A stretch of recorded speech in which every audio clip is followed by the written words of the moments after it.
historically we feel very guilty collectively about pathologizing homosexuality. And I think there's been a move in the therapy profession to make sure that we don't do that with trans people. But unfortunately, it's led us to just take the trans person's narrative as fact and to reinforce it and to affirm it, rather than to interrogate it and work with it and have an exploratory approach. So we've let trans people down by just affirming their identity, and that's resulted in them going down these medical pathways that you guys have ended up regretting. And we're not really trained then how to deal with the detransitioners. As you say, it's not part of the education because it's been taboo until very recently to even admit that detransition is a fact.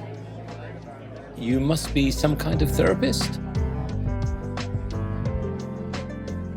Today I'm here with three very special guests to discuss a topic that is near and dear to my heart. If you're familiar with this podcast, you know that I'm very interested in the intersection of detransitioners and the mental health profession, both the ways that they've been harmed and alienated by the profession and what needs they have if they're open to those needs being met by those of us in the mental health professions. And what better way to discuss this issue than with Layton, Nicolas Blooms, and Bob Withers. So I'll have each guest introduce themselves in a moment, including what episode they previously appeared on. But let me just say briefly that Bob has experienced counseling people with transition regret since I was a child. And so his expertise is so valuable on the subject. And then we have two detransitioners who have had their own personal experiences with psychotherapy, the good, bad, and the ugly, and what is truly helpful in the helping professions. So I'm really excited for today's conversation. We're going to talk about what detransitioners need in therapy, what people considering transition or experiencing transition regret need in therapy, as well as the obstacles for providing those services. We're going to have cross-generational and cross-cultural perspectives given everyone's unique background. We're also going to talk about dissociation, which is something that all of our guests have some unique insights into. But part of the way I want to frame up this issue before I hand it over to my guests is that detransitioners or people experiencing transition regret, or those I sometimes refer to as sort of lost in transition, one way to think of them is that they are a rapidly emerging clinical population for psychotherapists to consider. And I think this is important because I was in grad school not that long ago in the grand scheme of things. I was in grad school 2010 to 2013. And anyone who knows anything about the counseling field knows that you're taught to think in terms of clinical populations, whether that's populations based on demographics, diagnoses, or lived experiences. And therapists are encouraged to gain a wide variety of experiences with different clinical populations, but also to think about which ones they might want to specialize in. And I was taught about all kinds of clinical populations when I was in grad school, but this was not one of them. The idea of people who had at some point in their lives identified as transgender and then come to regret that choice or think of themselves differently was not a concept I was introduced to at all. And yet today it is an exponentially growing population with a growth curve that's sort of following a few years behind the exponential increase that we've seen in people identifying as trans. So here we have a rapidly emerging population of people, many of whom have extensive trauma and extensive psychiatric needs. And yet, last time I checked, they're not being considered in grad programs. And when I do hear from people who are studying the counseling profession, this is something you simply do not touch. So we're going to talk about it here, though, because we talk about the things you're not supposed to talk about on this podcast. And we talk about how there is a whole cohort of people who have complex psychiatric needs and have also some of the lowest rates of trust in the counseling and medical professions to help them. And so I think it's one of the most important things we could possibly be talking about. When you have people who are at high risk of mental illness, of crisis, and yet have the lowest trust, for good reason, mind you, in the people who are supposed to help them, that is a problem that we should about in the counseling field. So that's my preamble. That's how I want to frame why I think this issue is so very important. And with that being said, I'm going to let each of my guests introduce themselves. They're going to let you know which episode they were on before and what we talked about, so that if you're familiar with this podcast, you might recognize them, or if not, you can go back and listen if you're interested.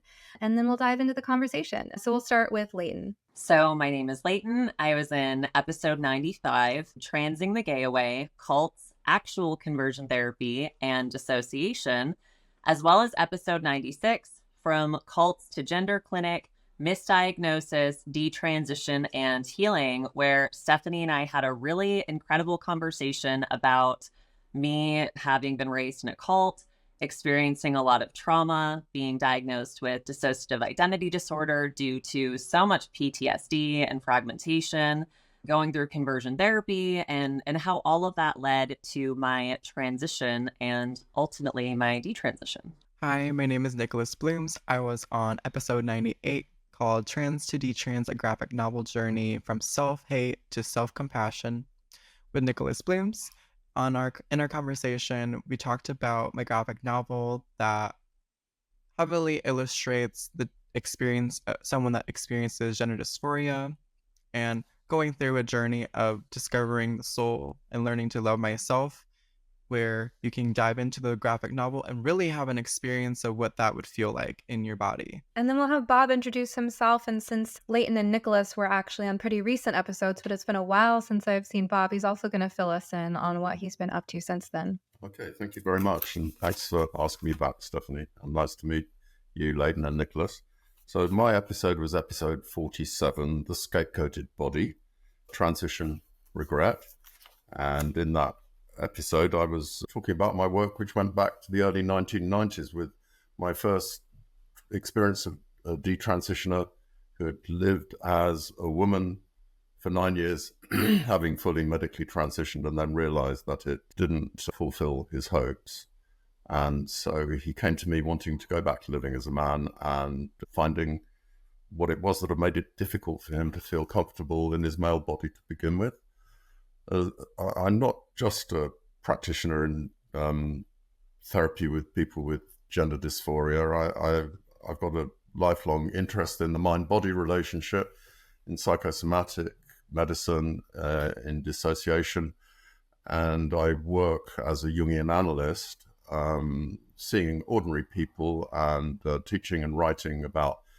Well, I suppose my special interest is working with dissociation, trying to overcome it therapeutically, not just with trans people, but generally with ordinary people. You know, we're all dissociated in various ways to various degrees.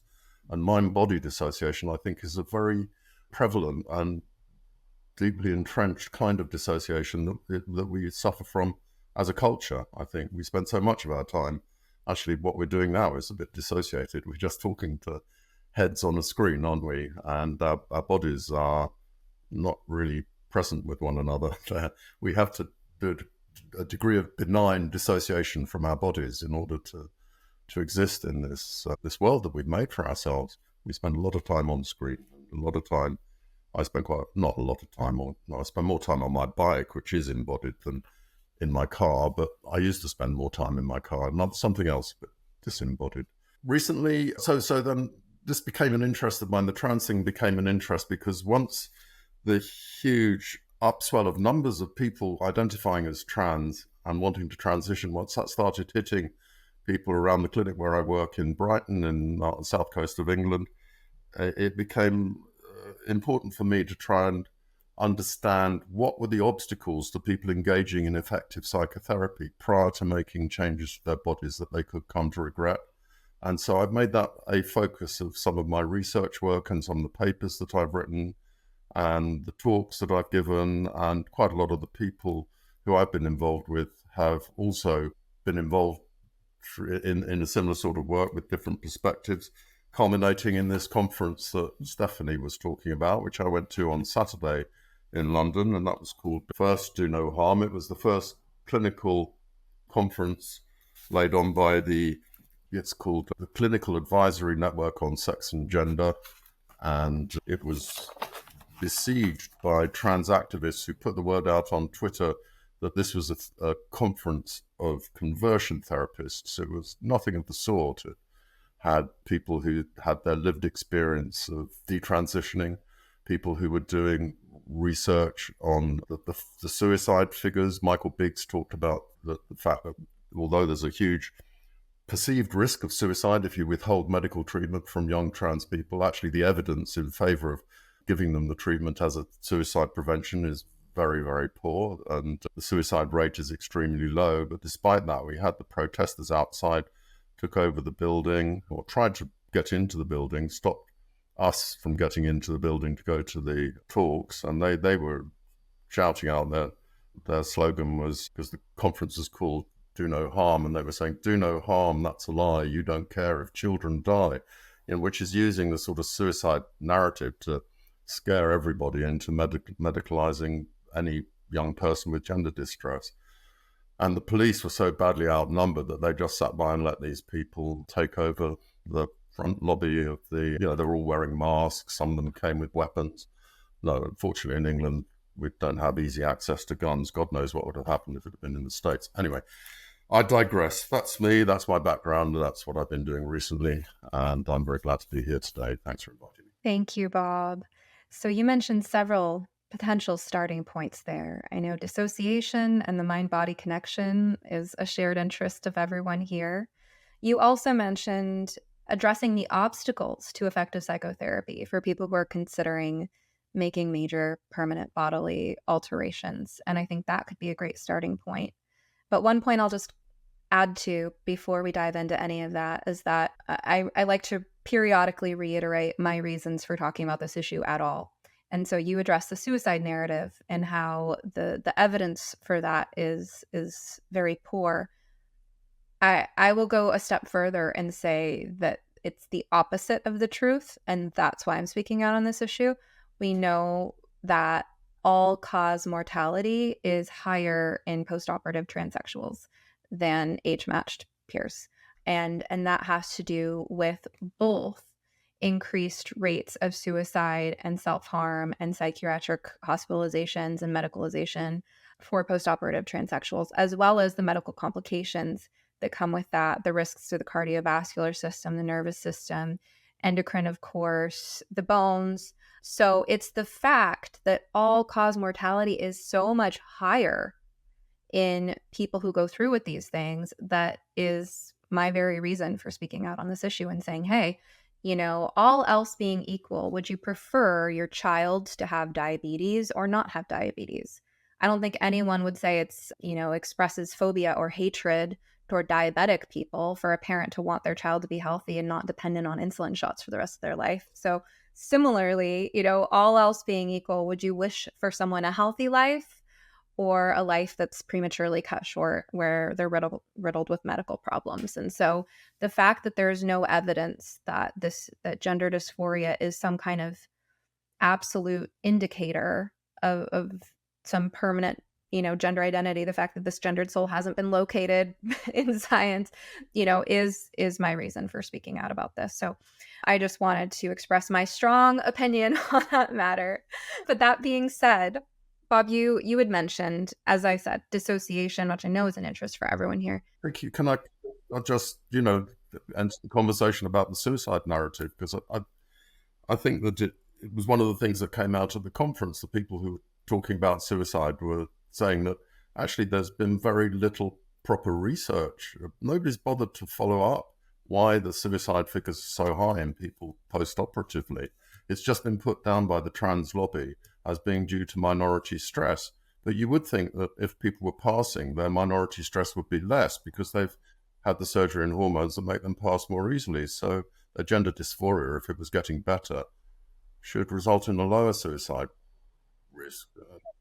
And on that note, if minority stress was the explanation, then wouldn't we expect to see the suicide rates in that population bear some resemblance to the suicide rates in other populations that experience minority stress?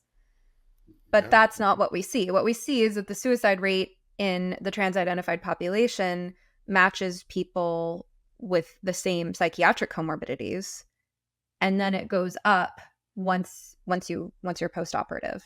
And anecdotally, I don't know if there's any concrete evidence for this, but anecdotally, it certainly seems like from the preliminary evidence that I'm seeing just as a person witnessing this, is that the more invasive surgery someone has had, the higher risk of suicide they are, all the way to... I mean, I'm an old timer here, and as long ago as 2011, there was a study by somebody called Denye in Sweden who followed up 300 trans people post-operatively and found that if you matched those people to people of the same age, socioeconomic achievement, status, and mental health disturbance, they were 19.1 times more likely to actually complete suicide than their controlled match group.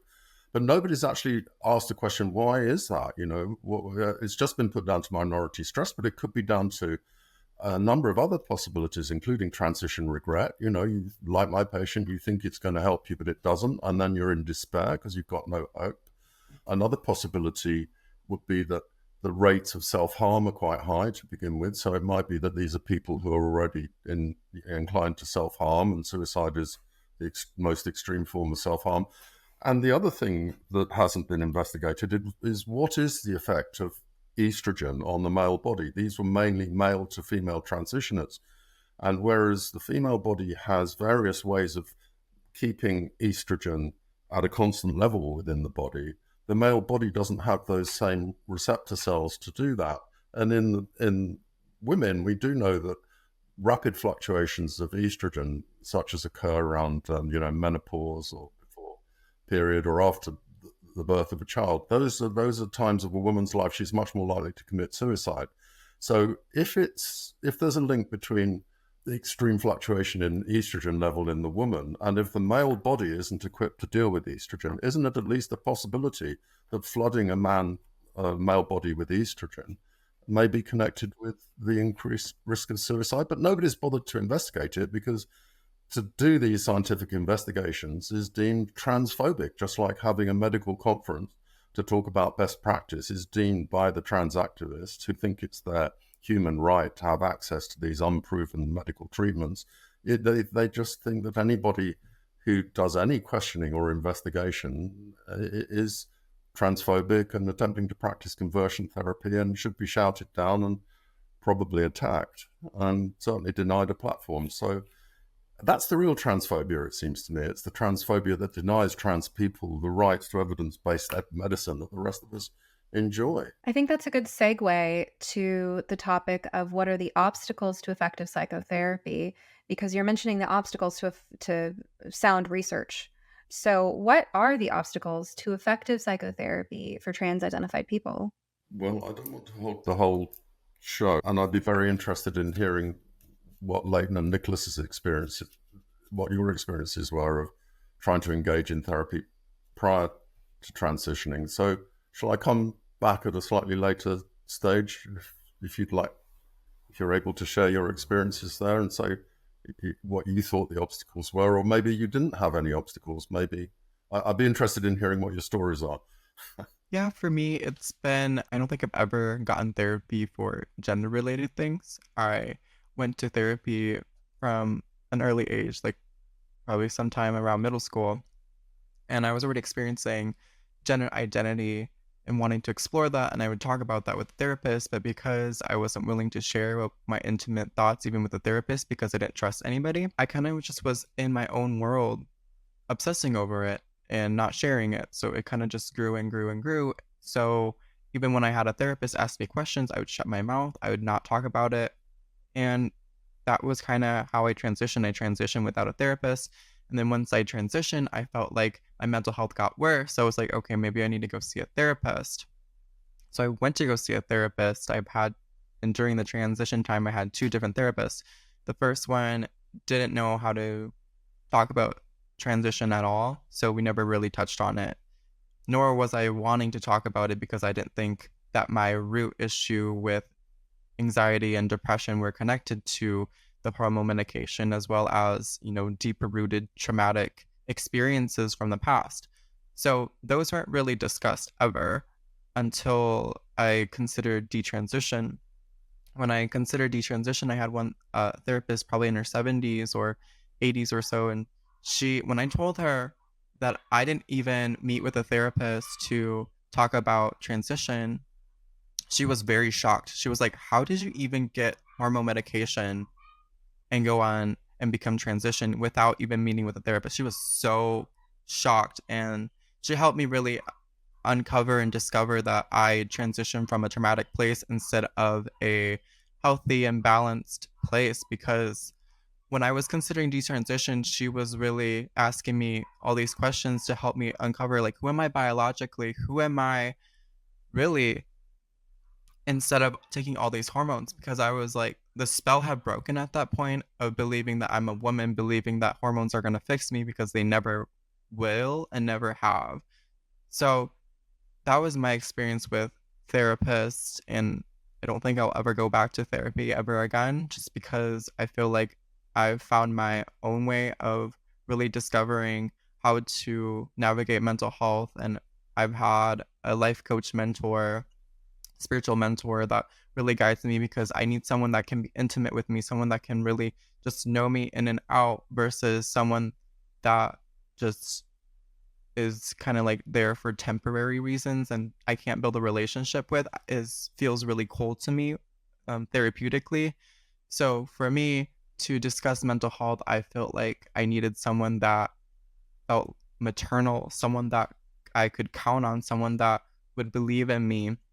And that was never my experience with therapy. It's always kind of just been like, okay, hear you, but I'm not giving you solutions because I don't know how to help you. That's kind of been my experience with therapy. I love sleep. Sound sleep is a crucial foundation of good mental and physical health, from mood and concentration to metabolism and cellular repair. And I sleep very well thanks to my 8 Sleep Pod Pro cover. My side of the bed is programmed to be warm when I get in and cool down to a neutral temperature in the middle of the night so I don't wake up overheated like I used to. How would you customize your bed temperature? Visit 8sleep.com and use promo code SOMETHERAPIST to take up to $200 off your purchase. Even if they're already running another sale, this code will get you an additional $50 off. 8Sleep currently ships not only within the USA, but also to Canada, the UK, select countries in the European Union, and Australia.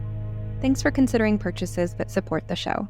And I'll add here that, Nicholas, you've spoken in such glowing and heartwarming terms about your relationship with Kim, who was featured on episode 80 of my podcast. And so one of the things we've done on this podcast over time is sort of discuss how the therapy profession seems to be falling apart and what are the alternatives, and when is coaching or mentoring or something else actually more suitable for someone. And I think you're giving an example of how for you it wasn't so much psychotherapy as this warm maternal mentorship relationship that you had with Kim that filled a missing need and allowed you to sort of internalize, I think, some of her self-soothing tools. And I see those incorporated into your book. So for you, it sounds like your perception of the coldness and sort of austerity of the counseling profession has been alienating. And also you mentioned your own, when you were younger and less mature, your own kind of inner obstacles, Nicholas, the defenses that you had against opening up to someone, which is something you talked about on my podcast and in your book as well. So I think when we talk about barriers to psychotherapy, we can talk about both the external barriers, the limitations with the therapists, limitations with the systems that govern psychotherapy, but also some of the psychological defenses that might pose challenges to treatment for people who are at a certain stage in their growth. Layton, what are your thoughts on that? I love where you just ended there, because it brought me back to my experience in therapy, where after having been in a cult and having someone that literally ran my entire life at all times, someone that I had to check in with about everything that I did when I was in the cult, suddenly having a therapist again, that kind of relationship, I was kind of primed to just say, okay, you know me better than I know myself. And anything that you tell me that I'm feeling or anything that you say is real for me, that's just what I'm going to think is real for me. I had no identity whatsoever. I had no sense of self. And I think that I also really would have benefited at the time from the same kind of relationship that Nicholas was talking about, And I know in my own life, after the fact, like coming out of transition and everything, it was those mentorship type relationships that offered me such a safe and healing place, especially because there was less of a hierarchy where I wasn't seeing myself as a sub person next to this other person who I'm looking to tell me who I am and to give me my, my identity. And that's not necessarily the fault of the therapist that I went in there with that mindset. But having the trauma that I had and having been through a cult and everything, that should have been recognized. So I feel like that was a big barrier for me because I went in there and I obviously had been through a cult. I had been through conversion therapy. I was suffering with severe dissociation.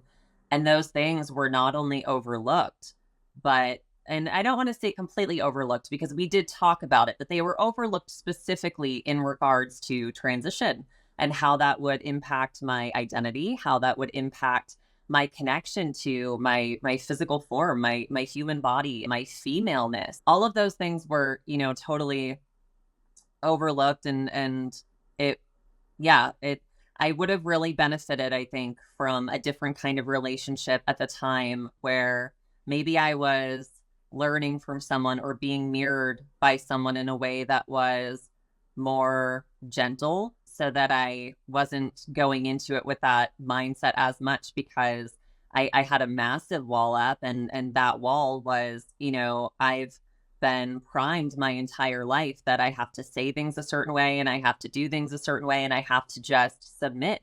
I have to listen to my authority figures and this is my authority figure. And so whatever they say, I'm not going to question. And if you claim to be a specialist with dissociation and things like that, or if you go into a situation seeking to help someone that has just left a cult, or even an abusive relationship or anything that's going to really erase someone's identity, that needs to be the foundation of the conversation. That awareness needs to be there. And the therapist also needs to be very firm with boundaries and, not crossing certain boundaries because the boundary issue was also very present in my relationship with my therapist where it's not necessarily that I was crossing boundaries. I was just following, what my therapist was doing. And there were times that I questioned the way that things were done. And I, at the same time, was so relieved to have someone actually listen to me and to believe that I was safe this time, that I ignored the red flags. So. And Layton, I want to frame that on the one hand, your story is pretty extreme, both in terms of the fact that you had come from a cult. That's an extreme, unusual experience. And the boundary crossings on the part of your therapist were no joke. And for anyone who really wants to hear that story, go and listen to episode 95 and 96, where Layton shares her full story, because that therapist was super inappropriate. And yet, the way you're describing it here so succinctly points to something that is probably a lot more common than the level of egregious boundary crossings that you experience, which is barriers on the part of the therapist acting out the role that may have been projected onto the therapist as being the authority figure, right? Your therapist took that and ran miles with it.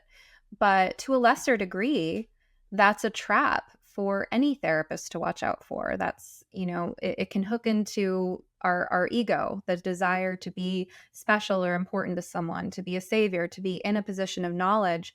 Those hooks are there for so many of us. And I think it's easy to overlook how a young, vulnerable person, because I think you were like 21 or so at the time, how someone at that age especially, or someone in a vulnerable time in their life, for whatever reason they're vulnerable, could place so much weight on that therapist's opinion.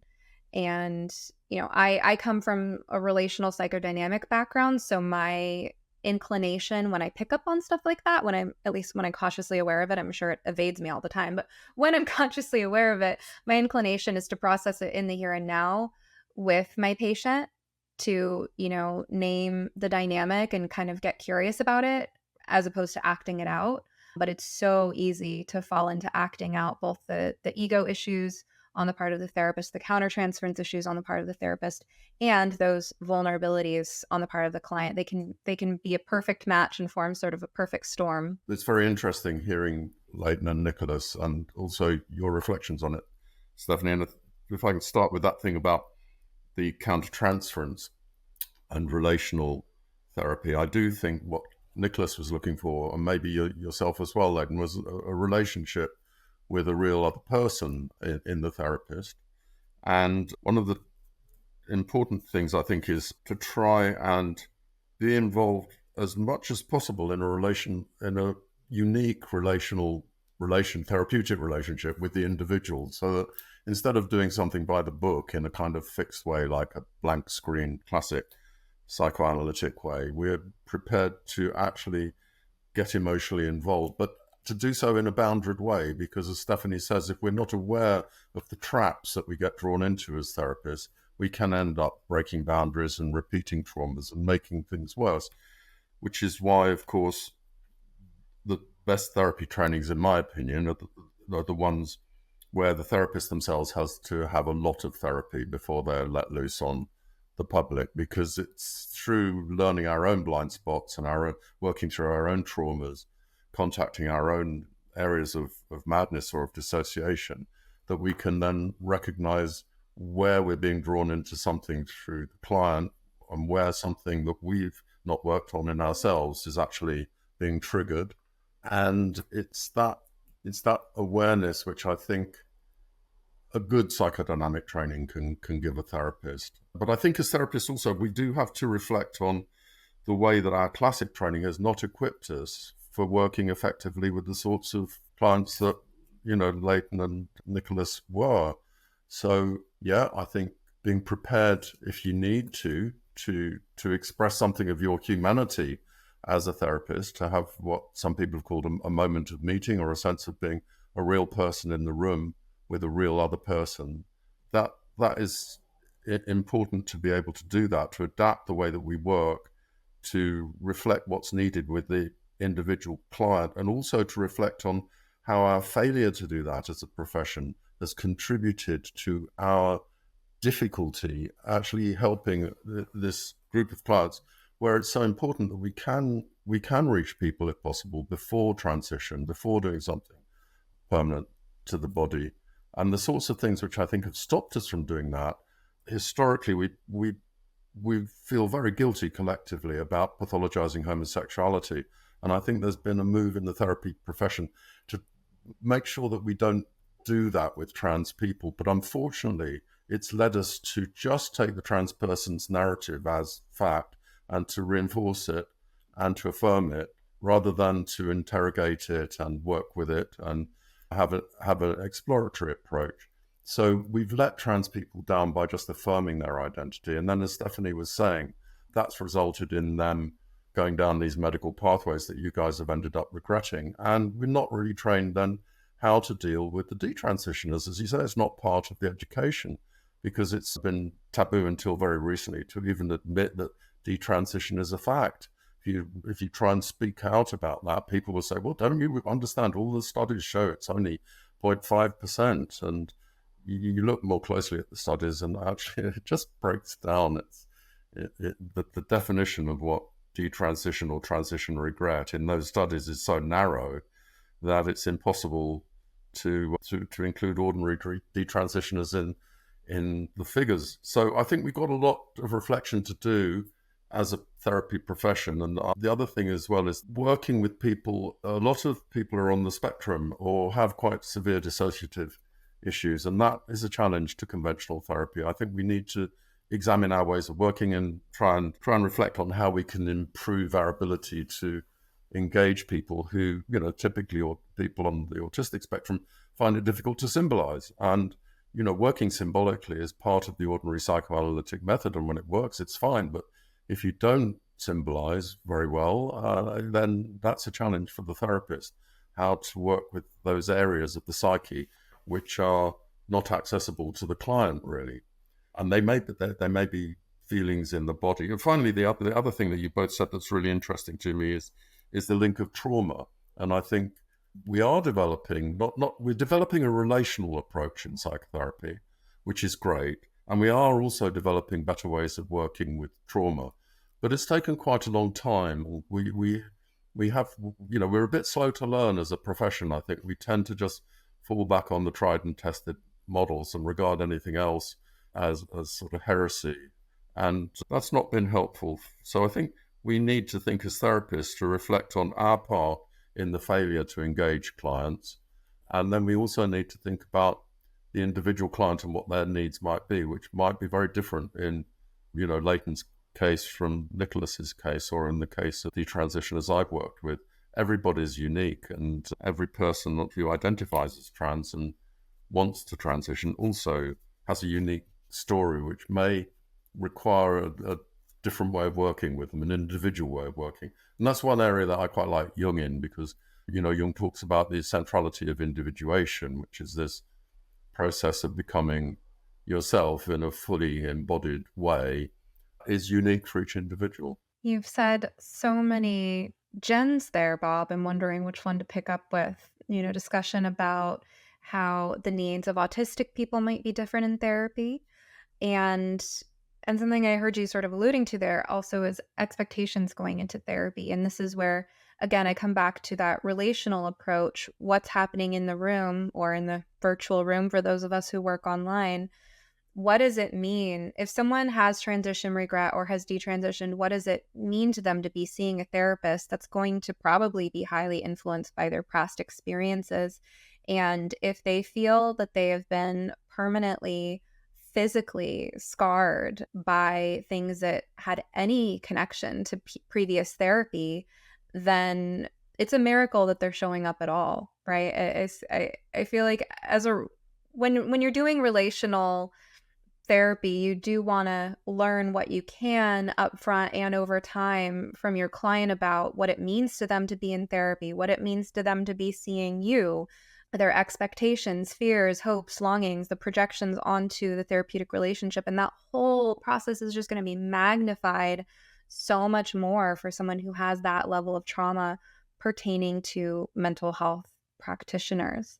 And then another theme I've noticed with Detransitioners is, and this is in some ways mirrored in anyone who has enough pain or regret around anything, it's hard not to vacillate between shame and blame, right? Between it's all my fault and it's all your fault when something really, really painful has happened. And so I notice with Detransitioners, one theme that seems like something that would come up a lot in therapy is how they've internalized, whether it's because, Detransitioners can have a variety of beliefs on whether, there is such a thing as true trans, just not me. I was wrong about myself. The belief that these surgeries should be available to people. I made a mistake versus I don't think anybody should have access to this. I think it's the doctors and the policies that are wrong. And where a person falls in terms of their beliefs at any given time, they're going to be influenced by a number of factors, including who their friends and family are, where they're spending time online, things like that. And of course, they're going to affect their healing process. It's my belief. I tend to lean toward thinking a person does need to go through a phase of being angry and identifying with their feelings of victimization and helplessness, realizing they were wronged, not to live with a victim identity or mindset forever, but to go through a phase of externalizing the way in which they've taken on that sense of self-blame. And I think detransitioners I've met have been at different points in that process. And I've noticed a variety of reactions when I start to acknowledge that maybe you were mistreated. Let's say someone has a belief that some people are trans, I was just wrong about myself.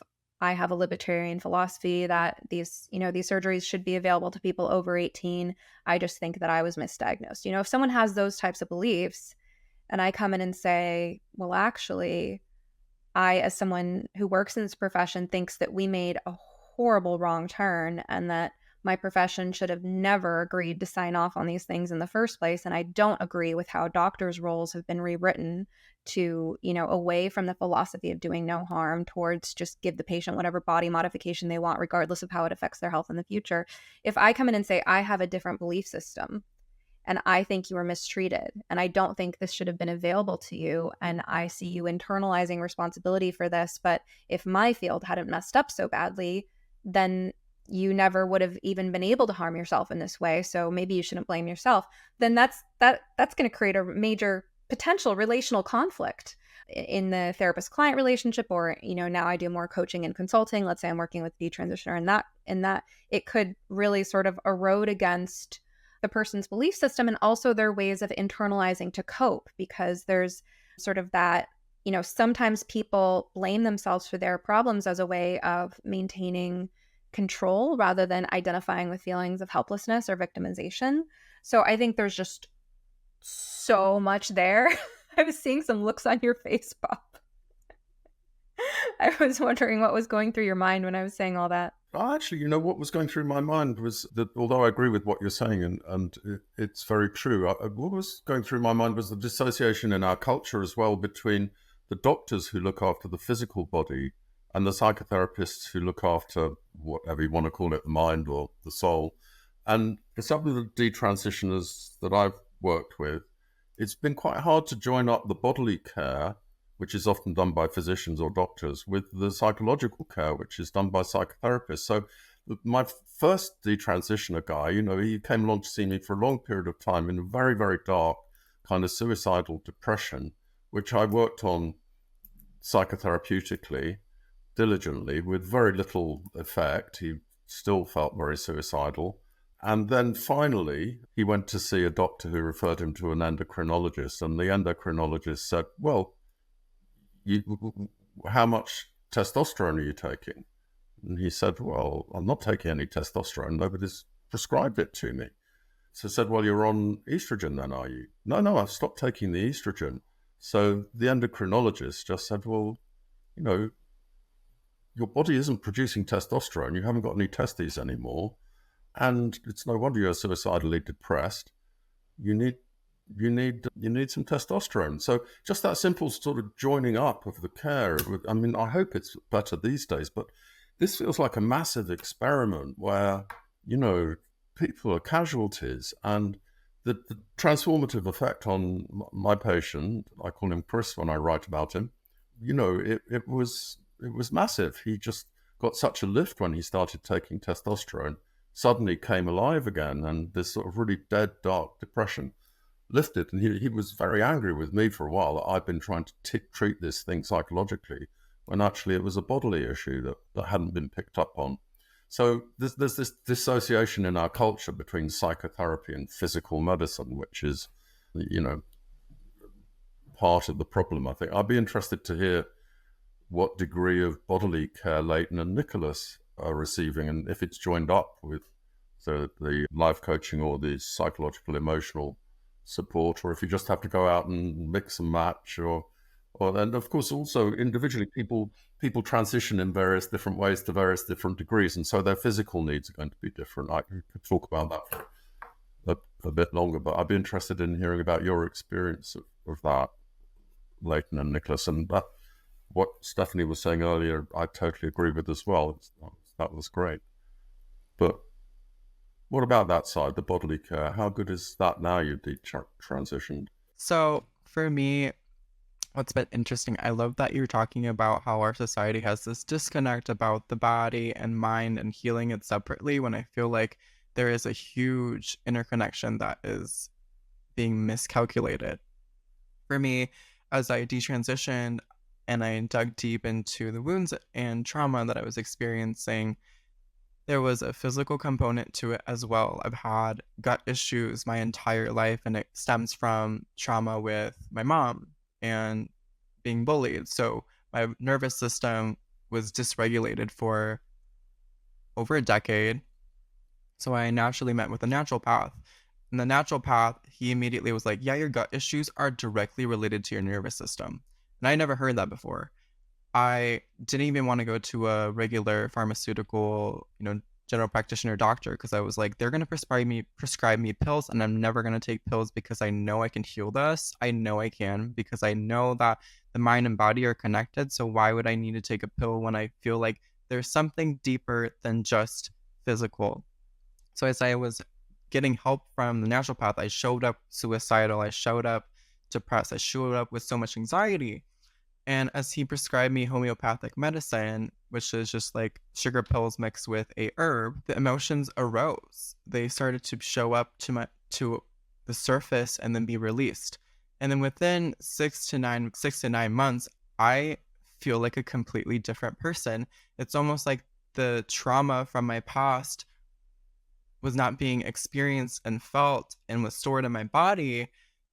And through this practice of connecting with the naturopath and helping him help me realize, wow, the emotions are directly connected to my body. Why have I never been taught this? It was like an aha moment of discovering and learning to navigate my nervous system and regulate it and give it some love, and really gave me an opportunity to dive into what my wounds were, what my perfectionist tendencies were, where my internalized homophobia was, where my depression and anxiety was coming from, because it didn't just start from nowhere. It had to start from somewhere. So it was a digging process related to my stomach, and I still have issues here and there, but I would say a year ago, my stomach was like so tense from eating salad that I would have to go to the bathroom immediately, because my body was so shocked that something like this was being put into my body. But now I can eat salad and be fine. So there is a huge component with the mind, the nervous system, and the body. But I feel like Layton has so much to talk about this as well. Yeah, no, thanks. Just before you, Layton, as I say, that's really interesting, and thanks for that insight. And the way the trauma is stored in the body and emotion also is associated and split off and felt in the body for a lot of people. And I think that's really important in terms of gender dysphoria, because sometimes people feel that discomfort as discomfort with their genitals or their hairiness or, their breasts if they're female. And very often it is that there's some emotional trauma which has been encapsulated and split into that organ, which is then felt to be alien. And that's the sort of the role of dissociation there. And I've actually also written about homeopathy and the role of dissociation in homeopathic medicine, because I used to work as a homeopath before I trained as a psychotherapist, and did quite a lot of research on homeopathy. And what you're saying, I think, is really important and interesting, that it can somehow, even though, as you say, it's sort of sugar pills and with not very much chemical effect, it can nevertheless act as a vehicle, it seems, to help undo that somatization of painful and difficult emotion. And it can help a person get much more emotionally in touch with parts of their split off personality, which have been stored and trapped in the body. And the person experiences the body as the problem, but actually the way to healing is to reconnect with the emotion behind the bodily symptom. And homeopathy can do that, even though I believe through my research it does it through a sort of symbolic route rather than a chemical route. But that's the story for another day, I think. Layton, I'd be really interested in hearing a bit about your journey in relation to this. Whether you're a long-time or first-time listener of the podcast, odds are you're just as concerned as I am about the gender ideology crisis that's affecting today's youth. What you may not be as aware of is another insidious practice occurring in med school classrooms, practitioners' offices, and hospitals alike: the discriminatory practices that focus on race instead of qualifications of healthcare providers. These universities, associations, and sometimes even states are breaking federal laws in their racially discriminatory practices, and one group is holding them accountable: Do No Harm. Do No Harm's membership-based organization is fighting so that patients get the best quality service and so that today's med students succeed as tomorrow's medical providers. If you're a medical provider, I encourage you to join Do No Harm today. Learn more and sign up at donoharmmedicine.org/sometherapist. That's donoharmmedicine.org/sometherapist. I really loved what you were just saying about homeopathy too. So before I get into my experience with like the somatic side of things, I wanted to say that I really think you're onto something, because from a spiritual perspective, I believe that there are etheric and elemental forces that live in these plants, and that when we take them, they do have an impact on our bodies, however subtle it may be.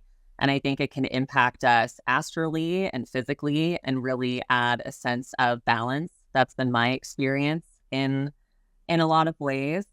And yeah, I could not possibly say enough about what somatic work and somatic experiencing has done for my life. I, from a very young age, was extremely suicidal, extremely traumatized, very dissociated. And honestly, my life was hell internally. Even if things had changed externally for me at any point in time, I would not have been able to integrate that because of the state that I was in. And so for me, regular, talk therapy, I was just talking in circles because I did not have that element of embodiment that was so necessary in order to actually have some idea of my core self or what it would mean to individuate. I was so disconnected from my body that I couldn't do that. So somatic practitioning, when I finally started working with a somatic practitioner, I had very low hopes. I, wasn't expecting anything from it at all. And it completely changed my life. And now that's the work that I do. And I also mentor detransitioners completely for free on top of the work that I do because I'm so passionate about it. And I believe that missing connection in the body is going to change people's lives, just like it changed my life. I had so much trauma that was in my body that was manifesting in so many different ways. And I mentioned in my podcast episode with Stephanie that when I was very young, I also had a head injury. I still have a massive scar across my forehead from it that kind of triggered that onset of severe dissociation. So then everything else that I experienced, I would just dissociate even more. So I still have quite a bit of nervous system damage because of that. I go to physical therapy pretty much twice every week to work on nervous system issues.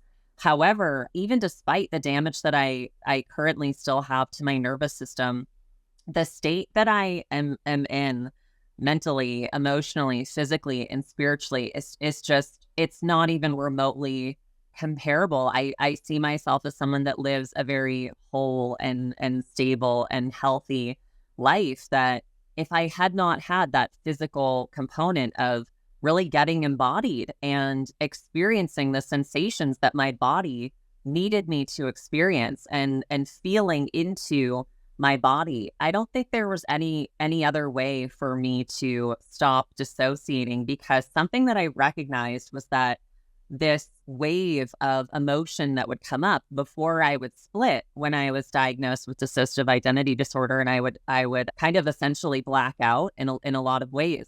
That was this physical sensation that was so overwhelming and overpowering and scary to my body that it didn't feel like it was physically possible to heal.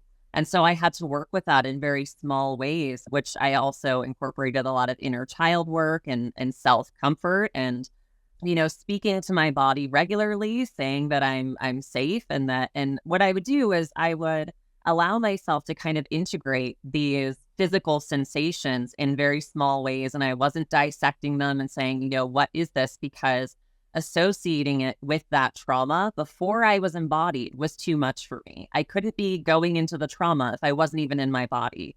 So for me, that really made a massive difference. And then like Nicolas, I also had a lot of gut issues that I didn't know that I had, that mainly stemmed from being in fight or flight in my entire childhood.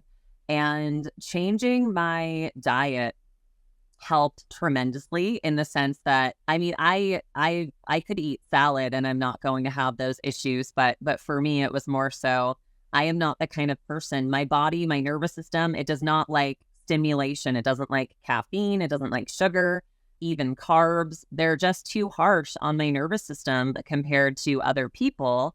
And so having that element too really helped tremendously. And I just don't experience that anxiety. If I went on a sugar binge, I would start feeling anxious, but I don't experience that anxiety and that dissociation or depression or anything like that. Now that I know the issues that were impacting me, I experience now, the normal human emotion of nervousness. before something happens, or of sadness or of grief if something happens, opposed to it being this thing that kind of takes over and controls my life.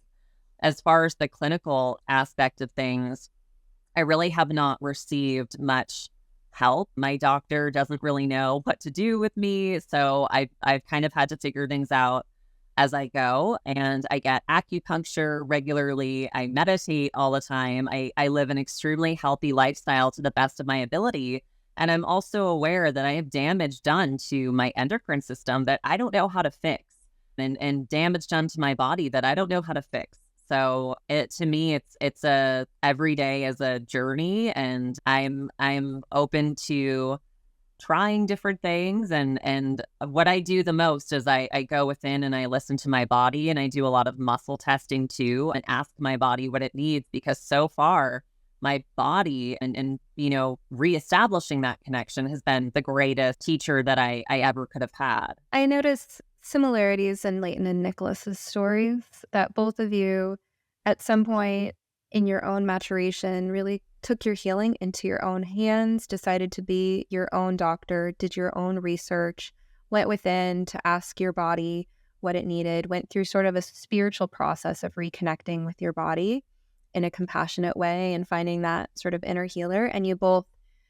sought to cultivate mutually beneficial relationships with people who are meaningful in your life, who could help you regardless of what their credentials may or may not have been.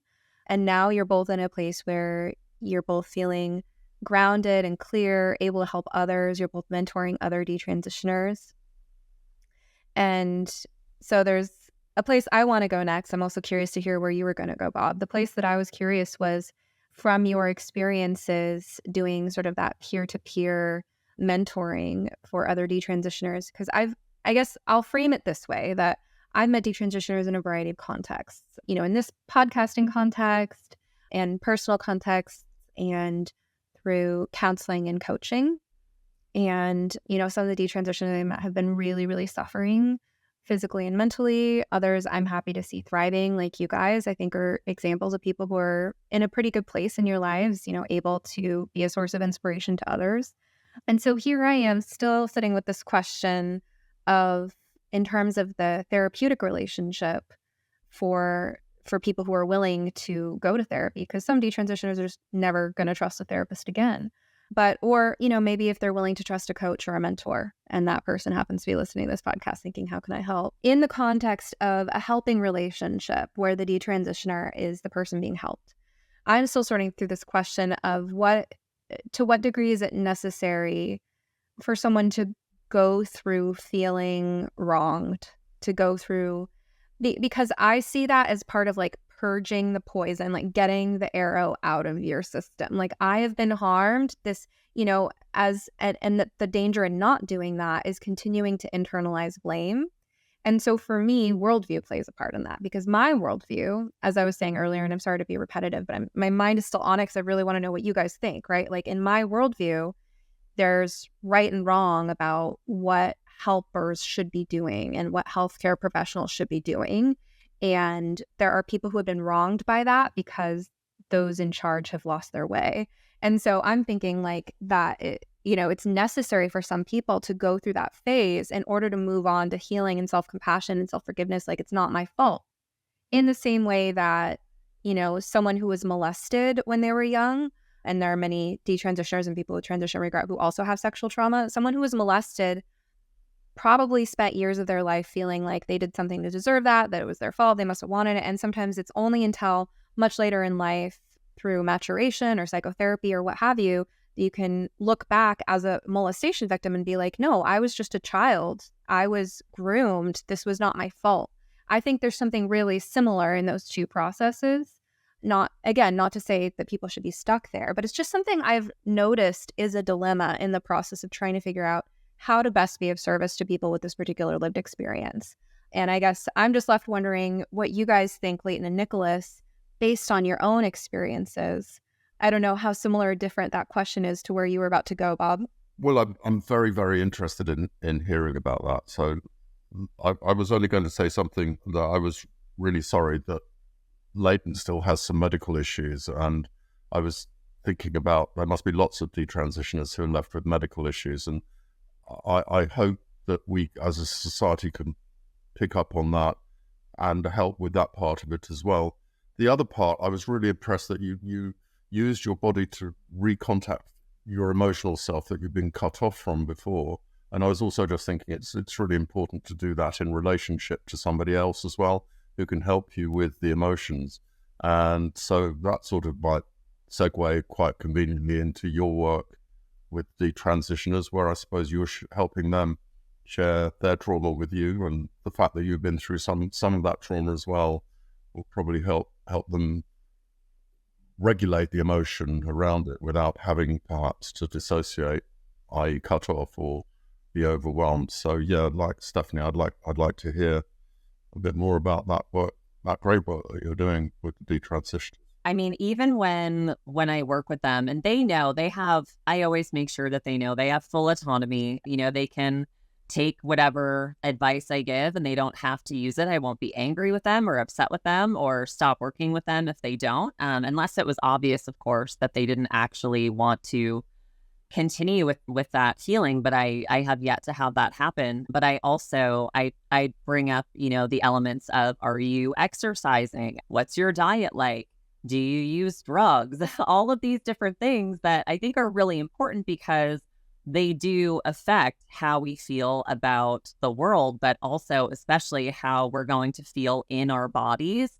And like for me, consuming a ton of sugar or consuming a ton of caffeine, that made me a lot more disembodied. It worsened my dissociation, and that was never brought up to me. So I think it's so important that we have these very dynamic approaches. And I think to touch on what Stephanie was saying about what it's like to mentor other detransitioners, I think that when you have kind of gone through that yourself and you know, okay, this is what was missing or this is what was lacking in my experience, it can be really helpful to kind of bring that up in another person. And with everyone that I mentor, you know, some of them do have a therapist, some of them don't have a therapist.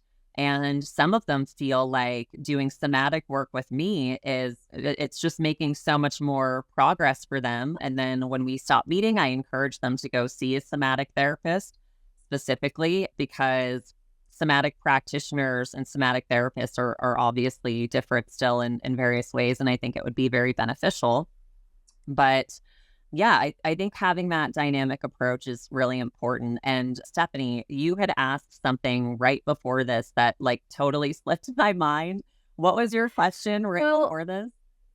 I really just want to open up a conversation about the needs of detransitioners, whether it's therapy, coaching, mentoring, with regard to externalizing, going through, this wasn't my fault, I was mistreated.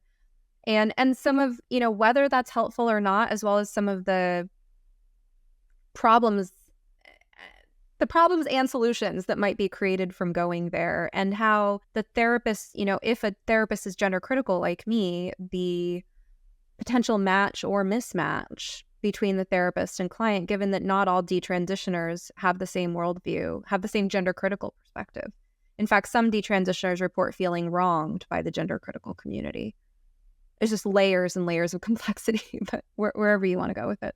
No, I think that's a really good question because it brought me back to what I was thinking when you initially asked that question, where if we're looking at the gender affirming care model, that model is inherently flawed. It makes no sense whatsoever that someone would go to their doctor and say, I have this thing, and we're just taking their word for it. We wouldn't do that with anything else. And to my knowledge, that's the model that is being used most places. So I would say that, opinion or not, it's kind of, there's an element, I think, that's just objectively wrong because it doesn't make sense. We don't do this with anything else. Even if you go and you say, I have stomach issues, for example, to your doctor, they're going to go deeper and say, okay, what kind of stomach issues? You know, what's going on with this? Maybe we can do a GI map or a stool sample or try and see kind of what the root cause is. And I feel like we're really lacking that when people go and they say, I have gender dysphoria, and you just have this therapist or psychiatrist or doctor or whoever it may be. And they respond by just immediately affirming that, immediately giving you hormones or whatever it may be. It just does not make sense. I think that we're kind of at a point where there is this element of objective reality, objective right and wrong. And I think that when we look at that in comparison to the way that we would treat anything else, it just does not make sense. And so generally I tell people that I think it's wrong to like, I can't really feel any other way about it. If you, like I was saying, if you go in and say that and your doctor responds by just immediately believing you and does not look into anything else, that is just wrong objectively from my perspective. But at the same time, I also let people know that it's completely okay if they have a different opinion and they will be safe with me. It's okay if they're still unsure if they want to go through with continuing to detransition, because some people see me because they don't know how they feel. They don't know if they want to detransition, or they don't know if they want to continue transition. And I ultimately want them to have a safe space where we do touch on reality, but there is also, they don't have to worry about ideology. They don't have to worry about that projection at the same time. But of course, they might see reality as an ideology depending on where they are. So I think that I'm usually just really careful in how I approach it. And you can only be so careful, as you know, because the other person might be in a state where they feel very triggered by different things. I have two close friends that I met when I was transitioning, and they are both still trans identified, and they know that I'm a detransitioner. And we agree on a lot of, and they know how I feel about a lot of things. And so I think that you can absolutely love people without necessarily buying into a certain ideology. But because we are really lacking nuance in this area, and there's so much extremism, and you have like the radical trans rights activists and everything, it definitely impacts how people relate to that nuance in their own life and their ability to integrate that. And if they can't integrate that, they may not be able to feel those heavy emotions that are so important. I would completely agree with Stephanie that that's a necessary step in moving forward, because if you have been wronged by something and you are unable to acknowledge it, there's this element of not being in touch with reality and not being fully connected with reality. And if you're not, then how do you move forward? If you're looking for a simple way to take better care of yourself, check out Organifi. I start every day with a glass of their original green juice powder mixed with water. It contains moringa, ashwagandha, chlorella, spirulina, matcha, wheatgrass, beets, turmeric, mint, lemon, and coconut water. 100% organic with no added sugar. It's the best tasting superfood supplement I've ever tried. It's super easy to make, and it makes me feel good. Organifi also makes several other delicious and nutritious superfood blends, such as red juice, immune support, protein powders, a golden milk mix, and even superfood hot cocoa. Check out the collection at Organifi.com/sometherapist. That's ORGANIFI.com/sometherapist. And use code SOMETHERAPIST to take 20% off your order. Yeah, I think part of my concern is like that on the one hand, I think it's so necessary, and I have very strong opinions about this myself as a person with my lived and professional experience. On the other hand, I think some people, depending on where they're at ideologically with regard to the process of detransitioning, that for me to press on that and say, well, I don't think it was your fault. I think doctors shouldn't have done that, even if you wanted them to do it. When I say that, it presses on a sensitive part of their internal structure that might be holding things together for them, even if that's sort of like an internalizing defense, right? It's all my fault. Like, because if there's someone who does have that different view, like I'll give an example of something that was on my mind recently. You guys know Casey, the detransitioner. Yes. She just goes by Casey. I've been following her since the beginning, and she's gone through different stages with regard to things. And I was watching this YouTube video that she released recently. I was not at all expecting to hear my own name. So I'm listening to her YouTube video, just like, oh, I wonder how Casey's doing. And then she said Stephanie Lynn and Sasha Ayad. And I was like, what? And so what it was she was talking about the New York Times article that came out in February by Pamela Paul that Casey was in. And she described it as a mistake or as an error of some kind for the article to mention me, Sasha Ayad, therapy first, and the rapid onset gender dysphoria hypothesis. Like, she considered it a mistake. And so I'm just like, what? But she said something like, because I guess she has her issues with gender critical people. She said something like, gender ideology didn't make me trans. It's internalized homophobia that made me trans. And I just found myself thinking, I just have such a different perspective. Maybe it's partly because we're different generations as well as different lived experiences. But she grew up in a time where this stuff was available and it was part of the pop culture. To me, of course, gender ideology had to be part of the picture because there's no such concept as being born in the wrong body and needing to transition without gender ideology. But she's pushing back against the ways that she as a detransitioner feels exploited by the gender critical community. And I'm not going to personally take responsibility for that, but I see what she's talking about. And I see why a lot of detransitioners end up feeling that they're kind of used by everyone and that they have to just keep pushing everyone and everything away until they finally figure out who they are and how they feel, so that they don't feel like they're just being made a pawn of another social group with its own agenda. And I think that's a recurring issue that's going to, of course, affect trust in helpers and all kinds of issues. For me, I can understand where Casey's coming from. I feel like this sort of waves come and go. For me, when I detransitioned, I was in no place of blaming anybody. I almost saw it as a gift because I was like, okay, universe, I can either keep being trans or I can detransition, and I'm just gonna let life choose for me. I wasn't like stuck on one idea or not. So I wasn't really like, I didn't feel the need to really blame anyone until one day I woke up with so much anger towards my endocrinologist, anger towards Planned Parenthood for just allowing. And I was just like, wow, where is this anger coming from? It just was like, I think certain things only come when you're ready to process. And I feel like that was the layer for me that needed to be seen. I feel like there's a lot of parts of us, our wounded inner children, that didn't get to express and fully feel. And I feel like that was mine. Was I have a huge component of anger that's still suppressed and shows up here and there.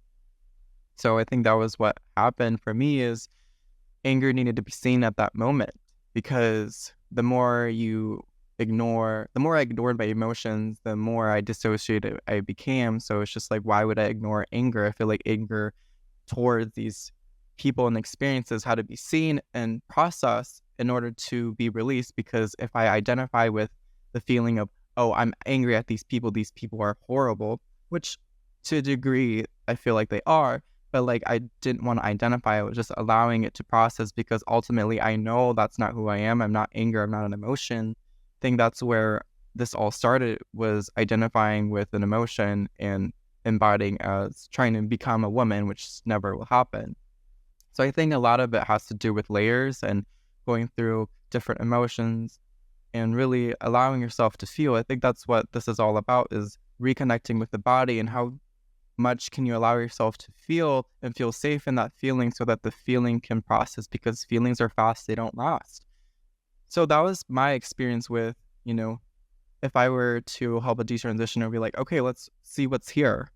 Let's get a little bit curious to this emotion. I don't think I'd necessarily press on a belief system. I feel like it'd be more of what shows up in the moment, because I think my beliefs about gender identity doesn't matter to the person I'm helping. I'm just here to hold space. I'm here to guide. I'm here to give them the tools I've used in order to help them. And I think that's what's ultimately important, is allowing them to feel and process, so that they don't no longer identify with that emotion and they can move on and live a healthier life. I think what I'm really doing is sort of revealing my personal biggest countertransference challenges, at least some of them, in working with this population, and probably naming that for any therapist who feels similarly to me. When someone is in that place where their current system of making meaning is, I did this to myself, and that belief is on the one hand protecting and helping them in some ways, and in other ways maybe hurting them, that's a real challenge for me to not rush ahead and say, no one should have done this to you. You shouldn't have had the option to do this to yourself with the help of medical professionals. Like that's a real challenging point for me. Yeah, no, I think that's an interesting point, isn't it? Because it's very easy to go in with this kind of protective role to be the rescuer and think of the poor detransitioner as being a victim or something like that. But behind your question as well is that what about the role of anger, and how does a person who has dissociated from their anger actually safely get back in touch with their anger without being patronized by a therapist who says, of course, you must be angry. And I get stuck on that thing in the countertransference that you're talking about, Stephanie, which is that sometimes when I'm doing something which I think is planned to help, I'm trying to help, I'm perceived by some of these people with these issues as a persecutor. And that's very uncomfortable to sit with. But one thing that I have found that's quite helpful is to acknowledge that not only am I uncomfortable in that position, I'm sometimes pretty damn angry about it myself. And I think I have a tendency to think of myself as a good guy and a therapist and to dissociate from my anger. So if I can't acknowledge the anger that I experience when somebody it re-experiences me as some kind of persecutor, maybe they had a violent father and they experienced my attempt to help, or may have been too clumsy as a repeat of their traumatic relationship with their father, or whatever, and so on and so forth. If I can't sit with my own anger, then how can I help them to reintegrate their anger or to undo their dissociation?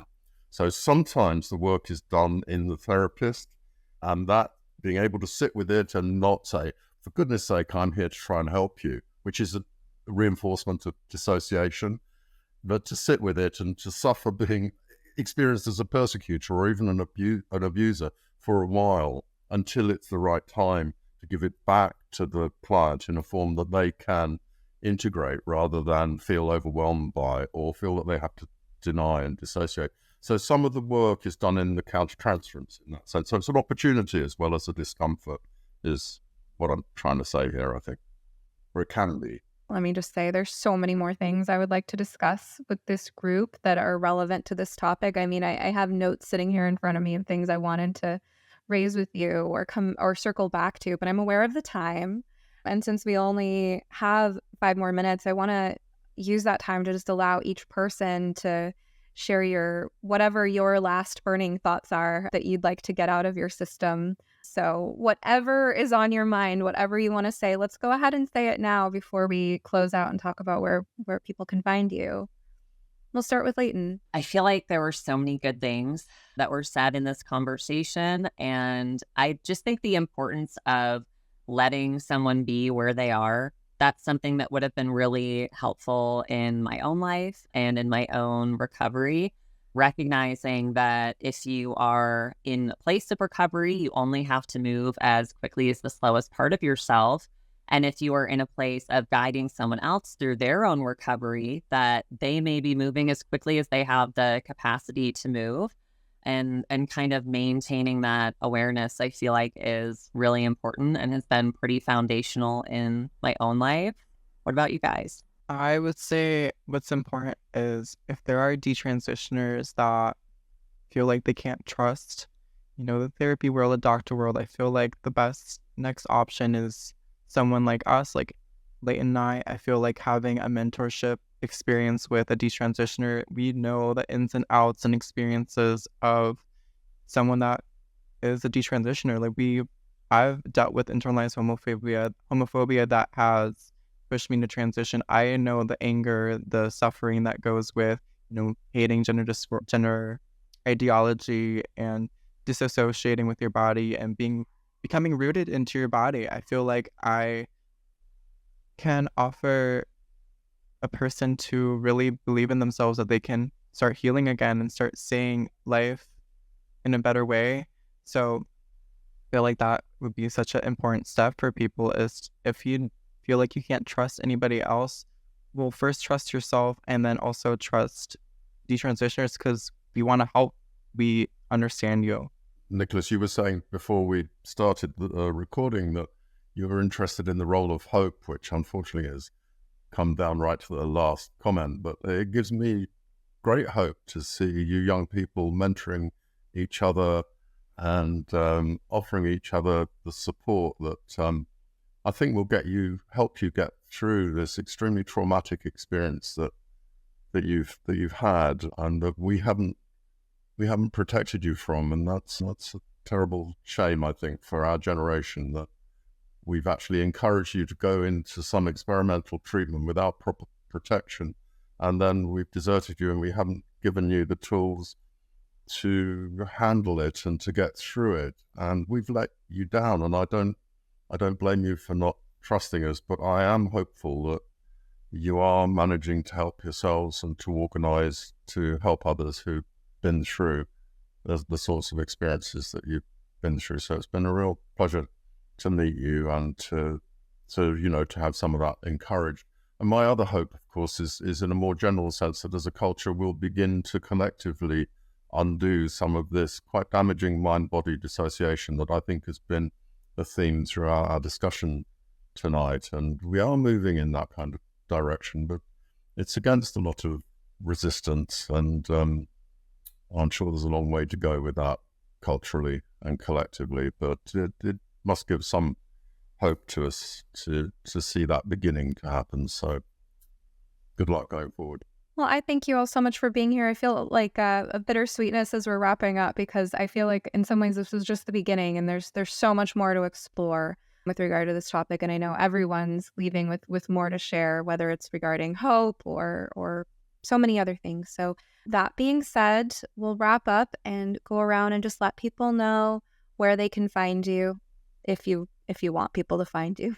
You can find me on psychicsomatic.com. If you are interested in mentorship or working with me as a somatic coach, you can contact me there. I also have free resources such as a somatic shadow work journal that you can download. And I am on Twitter as Original Angel, but the L's are the number 1 instead. So if you guys want to find me, you can find me on Linktree/Nicolas Blooms, or on Instagram, Nicolas Blooms. Feel free to DM me or send me an email, a message, anything like that at any time. I regularly respond to those messages because I am willing to help and guide. I've guided a bunch of detransitioners to help them realize that detransition is the right step for them. And if it's not, that's okay too. I just want to help in any way, shape, or form. Yeah, I'm on Twitter, or X as we have to call it now. And I think my handle is @BobWithers52. And if you wanted to contact me, I don't have a website, but you can contact me through the clinic that I work at in Brighton, which is a sort of community psychotherapy clinic and charity called the Rock Clinic. So you can get me at bob.withers@rockclinic.org.uk. I also forgot to mention that I am also on YouTube as Psychic Somatics. Okay, great. Well, thank you all again so much for joining me. It's been a pleasure. I hope you enjoyed this episode of You Must Be Some Kind of Therapist podcast. To check out my book recommendations, articles, wellness products, guest episodes on other podcasts, consulting services, and lots more, visit sometherapist.com. Or follow me on Twitter or Instagram @sometherapist. If you'd like to go deeper, join my community at somekindoftherapist.locals.com.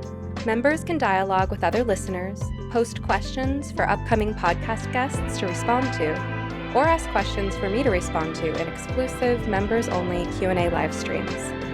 To learn more about the gender crisis, watch our film, No Way Back, The Reality of Gender-Affirming Care, at nowaybackfilm.com. Special thanks to Joey Pecoraro for our theme song, Half Awake. If you appreciate this podcast and want more people to find it, kindly take a moment to rate, review, like, comment, and share on your platforms of choice. Of course, just because I am some therapist doesn't mean I'm your therapist. This podcast is not a substitute for medical advice. If you need help, ask your doctor or browse your local therapists online. And whatever you do next, please take care of yourself. Eat well, sleep well, move your body, get outside, and tell someone you love them. You're worth it.